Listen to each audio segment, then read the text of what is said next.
राज्याचे कृषी मंत्री असलेले माणिकराव कोकाटे यांची सातत्याने वादग्रस्त वक्तव्य असतील आणि त्यांचा विधिमंडळातील ऑनलाईन पत्ते खेळण्याचा जो काही व्हिडिओ आहे तो सोशल मीडियावरतून व्हायरल झालेला होता आणि त्यानंतर त्यांच्या राजीनाम्याची मागणी जी आहे ती विरोधकांकडून जोर धरू लागलेली होती। कृषी मंत्री माणिकराव कोकाटे यांनी राजीनामा द्यावा याकरता राज्यभरात ठिकठिकाणी आंदोलनं झाली। त्याचसोबतच जिल्हाधिकाऱ्यांना निवेदन देण्याचा जो काही कार्यक्रम आहे तो विरोधी पक्षांकडून करण्यात आलेला होता। सातत्याने आमदार रोहित पवार, जितेंद्र आव्हाड आणि इतर नेते मंडळी जे आहेत ते कृषी मंत्री माणिकराव कोकाटे यांच्या राजीनाम्याच्या मागणीकरता आग्रही होते आणि तशी भूमिका देखील मांडलेली होती। परंतु या सगळ्या संदर्भात मुख्यमंत्री देवेंद्र फडणवीस यांनी देखील माणिकराव कोकाटे यांच्या व्हायरल व्हिडिओच्या संदर्भात त्यांनी नाराजी व्यक्त केलेली होती। तशी नाराजी देखील उपमुख्यमंत्री अजित पवार यांच्याकडे त्यांनी बोलून देखील दाखवलेली होती। उपमुख्यमंत्र्यांनी देखील माणिकराव कोकाटे यांच्याशी भेटल्यानंतर त्यांची बाजू कळाल्यानंतरच सगळा त्यांच्याबद्दलचा निर्णय जो आहे तो गहीन अशी भूमिका जी आहे ती उपमुख्यमंत्री अजित पवारांनी घेतली आणि त्यानुसार माणिकराव कोकाटे हे मंत्रालयामध्ये उपमुख्यमंत्री अजित पवार यांना भेटले सुद्धा। परंतु या सगळ्या घटना ज्या आहेत त्या गेल्या 2 दिवसात घडलेल्या होत्या, परंतु आज मात्र अधिक जोमाने या सगळ्या घडामोडींना वेग आला। ते म्हणजे आज उपमुख्यमंत्री अजित पवार थेट मुख्यमंत्री देवेंद्र फडणवीस यांची भेट घेण्याकरता सह्याद्री अतिथीगृहावरती पोहोचतात आणि त्याच सह्याद्री अतिथीगृहावरती राष्ट्रवादी काँग्रेस पक्षाचे प्रदेशाध्यक्ष आणि खासदार असलेले सुनील तटकरे हे देखील मुख्यमंत्र्यांच्या भेटीसाठी सह्याद्री अतिथीगृहावरती पोहोचतात।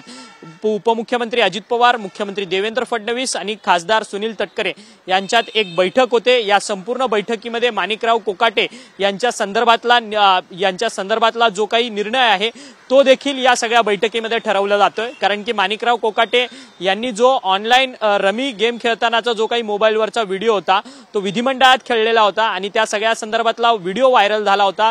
त्यानंतर त्यांच्या राजीनाम्याची मागणी करण्यात आली, परंतु हा व्हिडिओ जो काही विधिमंडळात ते रमी खेळतानाचा जो काही व्हिडिओ व्हायरल झालेला तो व्हिडिओ कुणी बनवला या सगळ्या संदर्भात विधिमंडळाने एक समिती जी आहे ती स्थापन केलेली होती। या सगळ्या चौकशीच्या संदर्भात या चौकशी समितीचा अहवाल बाहेर आलेला आहे आणि जवळपास कृषी मंत्री 20 ते 22 मिनिटं पत्ते खेळत असल्याची माहिती जी आहे असा दावा जो आहे तो आमदार रोहित पवार यांच्याकडून करण्यात आलेला होता आणि त्यानंतर मात्र पुन्हा एकदा माणिकराव कोकाटे यांच्या राजीनाम्याची मागणी त्या सगळ्या दाव्यानंतर जोर धरू लागलेली होती। परंतु या विधिमंडळाची चौकशीचा समितीचा अहवाल जो आहे तो खरंच मुख्यमंत्र्यांपर्यंत पोहोचलाय का हा देखील सवाल या निमित्ताने उपस्थित होतोय। परंतु या सगळ्या वक्तव्यानंतर मुख्यमंत्री देवेंद्र फडणवीस यांच्या उपस्थितीमध्ये खरं तर अजित पवार आणि सुनील तटकरे यांची बैठक होते।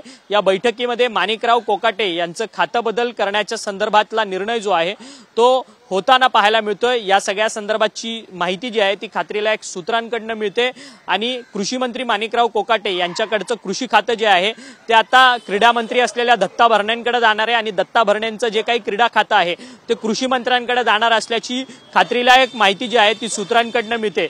अखेर आता कृषी मंत्र्यांवरती कारवाईचा बडगा उचलला का असं देखील म्हणता येणार, कारण की कृषी खातं हे राज्याला सर्वपरिचित खातं आहे आणि सगळ्यात मोठं खातं आणि संवेदनशील खातं आहे। ते संवेदनशील खातं जे आहे ते माणिकराव कोकाटे यांच्याकडनं काढून घेणार आहेत आणि ते खातं जे आहे ते दत्ता भरणेंना देण्यात येणार आहे।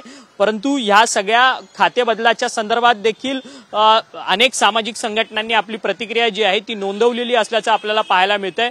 फक्त माणिकराव कोकाटे यांचं खाते बदल न करता त्यांचा पूर्ण राजीनामा झाला पाहिजे, कारण की माणिकराव कोकाटे हे सातत्याने वादग्रस्त वक्तव्य करतात आणि एक व्हिडिओ व्हायरल झालेला होता त्यामुळे सातत्याने किती वेळा चुकीला माणिकराव कोकाटेंच्या चुकीला माफी मिळावी असा देखील सवाल जो आहे तो काही सामाजिक संघटना उपस्थित करताना पाहायला मिळतात। अजित पवारांची पक्षातली दादागिरी जी आहे ती संपत चालली आहे का असा देखील सवाल जो आहे तो या निमित्ताने उपस्थित होताना पाहायला मिळतोय आणि असे प्रश्न हे सर्वच राजकीय विरोधी बाकावरचे नेते मंडळी आणि त्याचसोबतच काही सामाजिक संघटना अजित पवारांच्या या सगळ्या निर्णय क्षमतेवरती प्रश्नचिन्ह उपस्थित करताना आपल्याला पाहायला मिळतात। एकीकडे कृषी मंत्र्यांचं खातं बदल होणार आहे, दुसरीकडे विरोधक मात्र त्यांच्या राजीनाम्याची मागणी जी आहे ती राजीनामा त्यांचा झालाच पाहिजे या मागणीकरता अटळ असल्याचं आपल्याला पाहायला मिळतंय।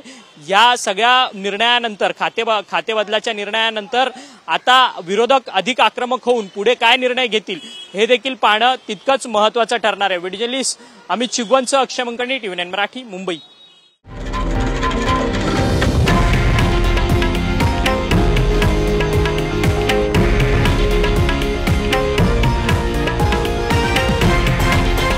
हे आहे देशातील नंबर 1 न्यूज नेटवर्क आणि आपण पाहत आहात TV9 मराठी, एकमेव.